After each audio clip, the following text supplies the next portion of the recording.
let's jump into our discussion. But before we do, we like to give a little recap of the episode. And we cut that recap out and host it separately on YouTube for your convenience. So, just in case you are only watching that recap right now and you want to hear our full thoughts on the episode, you will also be able to find a link down to that in the description as well. And I did not write the episode title down. Did you, my friend, by any chance? No. Oh, I remember. I think it's called The Vote. Yes. Yeah.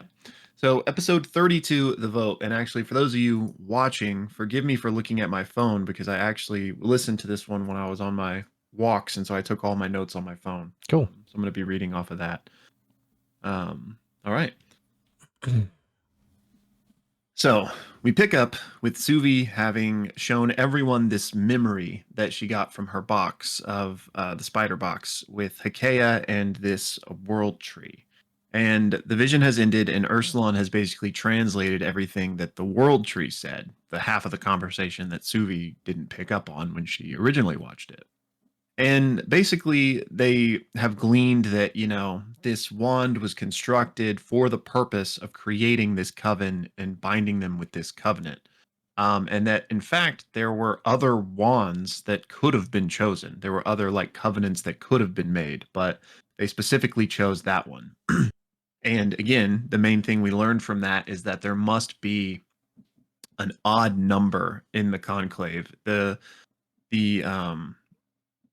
can't.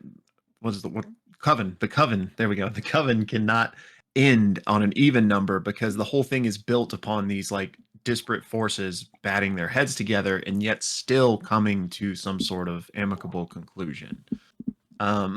So Ame now has this thing that she can point to and be like, "Hey, you can't get rid of me because then we'll be an even number." So they then ask Suvi, how did you get this memory? And Suvi explains basically as earnestly as she is able, considering she has her memory messed with, that, she was here on some mission and, she just, got this information and she was able to share this part with them. And Ame does an insight check and I think she rolled pretty well on it. And she doesn't feel panicked. Like she's not suspicious or really threatened about Suvi in this way. And she's able to rationalize, okay, yeah, this would make sense because we witches would be able to know if she was up to something. So she had to do it this way, kind of. So Ame's kind of at peace with this secret mission that Suvi's on. At this point, it's late. They want to get some rest before the big meeting tomorrow. So Ame and Ursulon sleep, but Suvi stays up all night in order to watch over them. And during the night, there's two little weird occurrences. One, Costa walks by the window, nothing too suspicious. But then a bit later in the night, two ice fairies kind of fly up to their room, but they see Suvi is still awake, and so they just immediately peace out.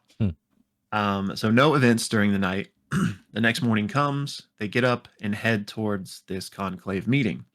And basically, before the meeting actually starts, there's a little moment with several characters. First of all, Heinrul goes and embraces Ursulon as brother because they're besties now. Ice fairies come and drop off a little note to Ame from Tefmet, who was the Antivolist that she helped cure her cold the day before. That's basically a little thank you note. And then when Hikea arrives, she has two new spirits accompanying her, considering the other two, were banished. And it's a little, Brennan describes it as a bag of dried herbs spirit, and then a tall green-skinned woman. And Hikea walks directly up to Suvi and says, "Hello, clever one." And Indri and Grimoire and Marara are all like, "What is going on here? Why is the Witch of the World's Heart getting all of these accolades from all of us?" And so they're weirded out by that, but the conclave is beginning, and Suvi casts enhance ability on Ame for her charisma. So the witches alone enter the chamber, and Indri basically spills out the order of business, saying that the first order of business is to determine the fate of the World's Heart and Ame. The second is a report from one of my retinue, Tefmet, on the Citadel. And third, if Ame is still here, then to discuss the Man in Black and the impact he might be having on the world. So first up, Ame, let's talk about you. And the World's Heart is butting heads with the rest of our domains, and so does it belong in the coven still? And Indri's like, Hikea, you were the one that paused this vote originally. Do you have anything to say? And Hikea's like, nope. And Ame says, well, I have something to say. And so she brings up the fact that this coven was founded on the domains butting heads against each other in order to find balance. And she's like, isn't that right, Hikea? And Hikea says, yes. And then Ame reminds them of the promise of this covenant, saying that opposition is the cornerstone of it. There are many faces of truth, but these wild differences are still possible to bridge. Indri says, all that's true, sure, but what if that speaks to you specifically? Like the world's heart will still exist even if you're gone. Like we can still maintain these things you're talking about without you. And then Ame brings up the odd number rule, basically saying that, like, you can't get rid of me because we can't end on an even number. And when that's brought up, there's like a change in the air. I think Brendan describes like a magic fills the place. And all of the witches are like, how do you know that? Like, how do you know the old ways? But Hakaya like cuts in and says, if we want to talk about the old ways, how about we listen to somebody who was there? And she doubles down and says, yes, like we will end if this ends on an even number of witches. Murara then realizes that they either have to spare Ame now or get rid of two people. And Indri's acts surprised at this revelation, but Hakea's like, oh, you knew. Like, don't pretend like you didn't know, Indri. You're as old as dirt, just like me. And Murara's like, what? And then she looks at Grimoire and asks her, Grimoire, did you know this as well? And Grimoire also knew this. So Murara, still not up to speed really with what's going on, is like, so we were just going to let the coven fall apart? And Hakea laughs and is like, no, we were going to get rid of you too. And Murara then like loses it and like immediately surrounds Indri. And Indri starts to scream and is like, you're the one that messed this up. Everything would have been fine if this meeting had happened at night like we planned. The old one would have a bite in her stomach and Ame would be dead. And basically the whole place kind of like begins to rumble. And we quickly cut to Suvi and Ursulon and the rest of the retinues outside, and they're just kind of like, what is this a good thing? Like, what's going on here? And some of them are like freaking out, some of the other members of the retinues. We cut back inside, and Grimoire is yelling at Murara to sit back down. And Murara's like, why should I? You were planning to take me out as well. I've never had the respect of this coven. And Indri says, well, why does that matter if you have the respect of the man in black? And Murara's like, whoa, that's my domain. Like, I got to deal with him. And they're like, you don't have to deal with him the way you are. Like, just throwing massive shade. And they basically also say, like, there's a reason, Murara, that you came with no retinue. Basically, like, no one wants you here type of thing. Like, and that line, like, really cuts to her soul. Like, it really hit, like, something she was sensitive about. And, like, she feels, like, ruined and embarrassed in this moment. And so Ame cuts in and tries to provide an out for everyone here by suggesting that perhaps Indri had meant to appoint a new witch to the council. Like, get rid of me, but appoint somebody new so that there'll still be an odd number. And maybe she wasn't going to get rid of you, Murara. And she has to roll a persuasion check on this idea and rolls a 25. And then Brennan has her roll an insight check on Indri, which she hits a nat 20 on. And Brennan says that this is information I did not intend to reveal here. And Ame can basically see in Indri at this moment that, of course, that's not what she was doing. Like, she had no intention of appointing a new witch. She was going to get rid of Murara. But basically, in this moment, she can realize that, like, a lot of these witches are acting on fear. Murara, too, was afraid, which is why she was trying to get rid of Ame, because they had tried to convince Rin to join them on this, but they hadn't been able to. So now that Rin is gone, Ame is the new impediment since she shares the same viewpoints as Rin. And this is all very important because unanimous decisions in this council are extremely powerful. Like, the magic they can evoke if they all agree is tremendous. So on this insight check, she realizes that Indri has been up to something, because what number of witches in the coven would guarantee unanimous decisions every time? And it's 1. So Ame realizes that Indri has been out to consolidate this power all for herself. dating back to probably even the previous members of this coven that have been removed. So that all happens like in an instant. um, Ikea then chimes in and says, "Is this true, Indri? You wished to appoint someone else to the council?" And Indri's like, "Oh yes, I actually have several candidates in mind. I was going to introduce this after we settled all this." And Ikea's like, "Well, you didn't mention that in the business at the start of the meeting." And she's like, I forgot." So Marara looks to Ame to gauge her reaction to this, and Ame is like, "Oh, this is great! Like, I'm so excited! Like, we started this conclave thinking about reducing the numbers, but we may end by increasing them." And Marara says, "Well, okay, well, I'm going to interject new business right now that we talk about adding new seats to the coven after we figure out the Ame stuff." And Indri's like, let's not do that." But then they all like gang up on her, like, "What's your idea? What do you mean?" So it's officially added to the docket. They will discuss adding new members. But now we got to vote on Ame. So all in favor of destroying Ame and removing the station of the world's heart. Marara doesn't raise her hand. Ikea doesn't raise her hand. No one raises their hand. All in favor of her remaining. Indri puts her hand up first, and then the rest follow. Finally, the fox, who raises his hand, voting for Ame.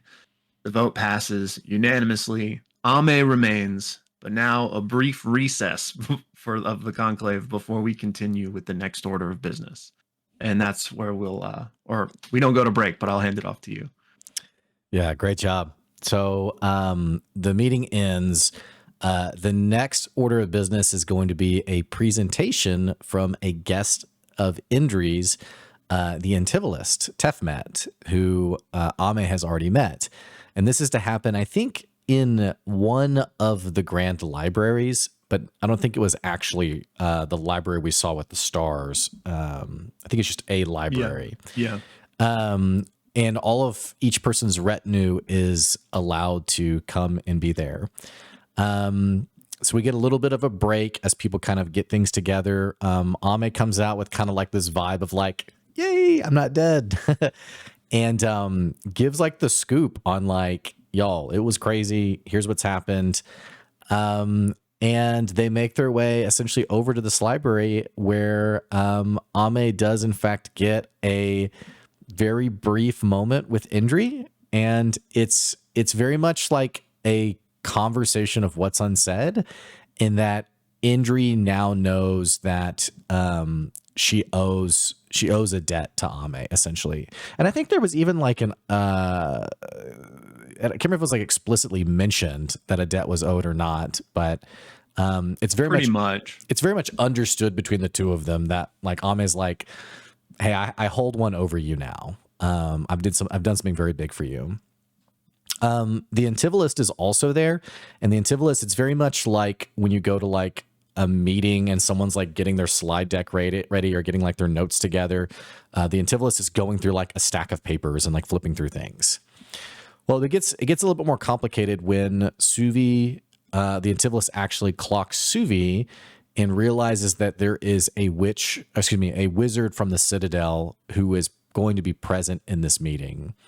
Tefmet is immediately thrown by this and immediately announces to Ame and Indri, I can't do this meeting. I'm sorry. I'm really sorry." And Indri's very much like, "I invited you here. Like, how can you tell me you can't do this?" Like, is pretty peeved that now now that Tefmet is trying to back out of it.